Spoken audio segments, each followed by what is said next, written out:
Natala na kagahapon ang 11 kasong nagpositibo sa COVID-19 sa Davao Region. Siya ang ikaduhang kaso nga natala sa tibuok Mindanao. Ato ibalik si Argel Relator. Gitawag nga patient 130 ang 11 nagpositibo sa COVID-19 sa Davao Region. Nagikan siya sa United Kingdom nga dunay layover via Doha, Qatar, padulong sa Manila. Dayon ni biyahe paingon sa Davao Airport ug niabot niya atong February 29. Usa siya ka 21 anyos nga babae nga taga Pantukan, Davao de Oro. March 9 dihang nagpa-check up kini sa usa ka local health facility dihang giubo ug gilayon kining gisulod sa isolation facility. Pagkaugma, gibalhin kini sa Davao Regional Medical Center sa Tagum City.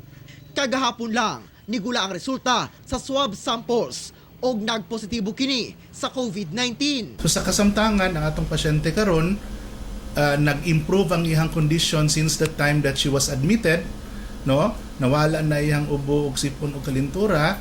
In fact, amo na siyang nakuhaan og second nasopharyngeal ug oropharyngeal swab to see if kung nag-negative na ba siya. Gisugda na sa DOH ang tracing sa mga dunay contact sa pasyente sukad atong February 29 hangtod na sulod siya sa ospital. Sugod ta sa iyang banay o sa iyang mga friends nga nagbisita sa iya o sa mga tao nga iyang giadtuan o sa mga lugar nga iyang gipangita. Nanawagan sab ang DOH Region 11 ngadto sa mga nakasakay sa eroplano sa PR Flight 2815 niadtong February 29, 12:30 sa udto nga mo kontak sa ilang operation center. Mas vulnerable kuno sa transmission ang upat ka tawo nga naglingkod sa atubangan, upat ka tawo sa isig ka kilid ug upat sab ka tawo sa likod gikan sa infected nga pasahero.